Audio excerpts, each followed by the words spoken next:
Howdy, ladies and gentlemen, and welcome to another episode of Ridescape Motorcycle Diaries. Now, 3 years ago, the Ayala Corporation started manufacturing KTM motorcycles here in the Philippines. Well, luckily for us, we have a very special guest here today. Not just any KTM 390 Duke, but my very own KTM 390 Duke, which happens to be a 2017 model. Now, that means this is one of the first examples to be locally assembled. Alright, now about a year and a half ago, I gave you guys a quick first ride review of this motorcycle. Now, a year and a half hence, I am here to share with you a long-term, comprehensive review of one of the most favored bikes in my stable. Now, on to the review. Now, adorning the front end of the KTM 390 Duke is a set of WP inverted forks. Out back sits a preload adjustable WP monoshock. As you can see, the bike comes with a stunning LED headlight that makes it look like a bike that punches well above its class. Taking care of stopping duties is a pair of Vibri brakes front and rear, which inspire confidence under heavy braking.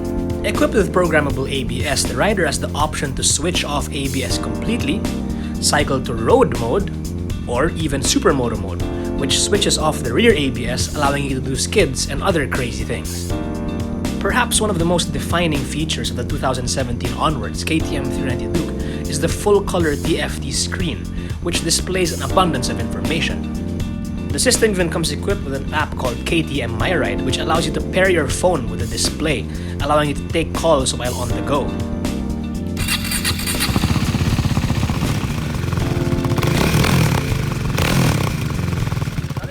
Has been my daily rider for the past year and a half. Now, to make the daily riding experience just a little bit more manageable, I have done two things. Number one, change out the stock side mirrors for a set of aftermarket bar end mirrors because the stock mirrors were just a little bit too high. Number two, I fitted a set of KTM Power Parts adjustable clutch and brake levers. Now, this bike is such a joy to ride that I've gone through 2 sets of tires in the past year and a half of ownership. Now, just a few days ago, I changed the tires to a set of Metzeler Sportec Streets, one of the more affordable performance tires in the Metzeler lineup.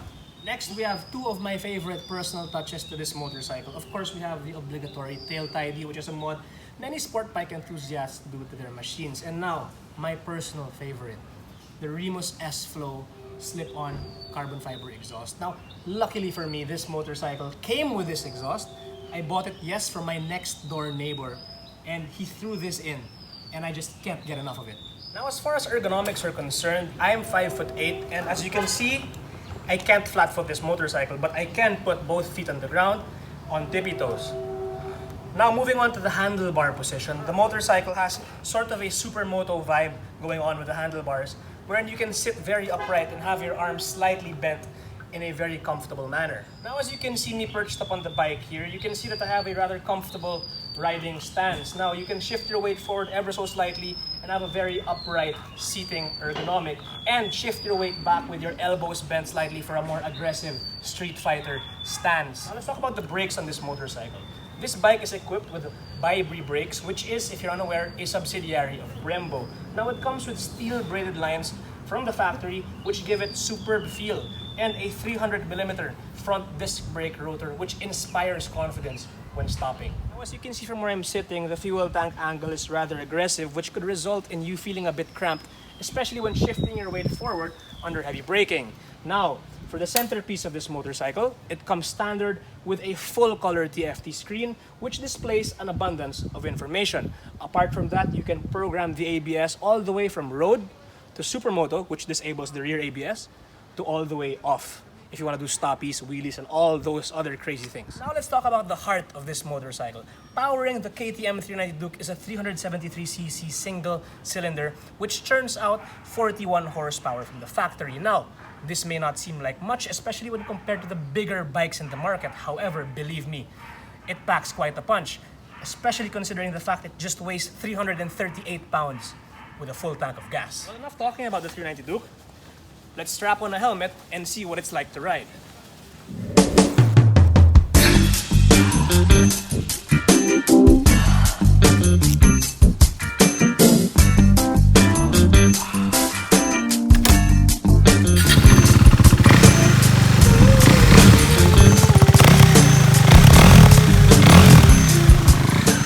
Alright, so before we head out to the open road, let's see how this bike handles on low-speed maneuvers. As you can see, I can U-turn this bike very easily and do figure eights without much effort. Now I'd say it all boils down to the bike's incredibly lightweight.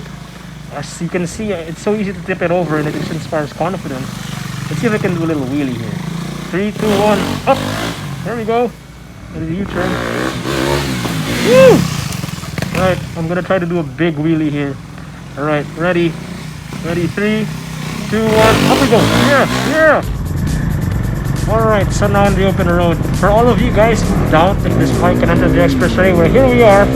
Let's see how fast we can go to emerging speeds. Really effortless for this bike. Very easy, very light, and very quick acceleration. So if I'm not mistaken, this motorcycle goes from 0 to 100 in like 5 something seconds. It's pretty impressive considering it just has a sub 400cc engine. Now riding it here in a heavy traffic situation, I'd say it's definitely more challenging than when your scooter or your underground motorcycle, simply because of the weight that it carries. However, when compared to other big bikes in the market, like let's say a 650cc or even other 400cc motorcycles, this bike is a lot easier to ride because it's very narrow between your legs, and more importantly, it weighs very little. It only weighs like 300 something pounds with a full tank of gas. And you really feel that lightweight when weaving through traffic, as we are doing right now. Now, something you'll hear pretty often, especially when it comes to the KTM 390 bikes, the RC 390 and the Duke 390, is the heat. Yes, this motorcycle is hot. It blows a lot of hot air from the radiator fan, and it blows it straight to your legs. So yeah, you could be forgiven for thinking that the bike is actually overheating on you, but it's normal. It's just blowing a lot of hot air because of how hot that engine is and the radiator fan blowing it out straight to your legs. So for your information, this motorcycle has been my daily rider for the better part of 1 year and a couple of months. So yeah, a year and a half, you could say. Now I haven't had much issues with this bike apart from the radiator fan giving up on me 7,000 kilometers. Unfortunately, warranty didn't cover it, so I had to shell out around 7,000 pesos for a new radiator fan. Now along with that comes the normal maintenance, the oil changes, and all the other things, the coolant flushing and the brake fluid and the brake pads. So that's all to be expected from a motorcycle of this caliber. Now this bike retails for 289,000 pesos brand new. Second-hand units fetch for low 200,000 pesos, around 210,000 pesos. Now, despite being one of the more affordable options in the big bike market, KTM's 90 Duke has rather expensive maintenance. For example, a change oil in the KTM dealership will cost you 3,000 pesos. That's nearly as much as a Toyota Vios. Perhaps another thing that could make owning this bike rather difficult would be the availability of parts. Now, other than the PASA or the dealerships, there aren't really that many motorcycle shops that specialize in KTM motorcycles. There are quite a few, and I go to some of them, but they're not as common as, say, a Yamaha or a Kawasaki in terms of spare parts being available in any shop you go to. So yeah, here in the market for a KTM 390 Duke, here are a few things to look out for. So as I mentioned a while ago, the temps. Always make sure the temps are not above the middle bar or 50% temperature, and make sure that the radiator fan actually switches on once your coolant temperature reaches the middle. Alright? So there, you can actually hear the radiator fan buzzing away as we get off the stoplight over here. So it's rather loud, yeah. So yeah, another thing you should look out for are the fork seals.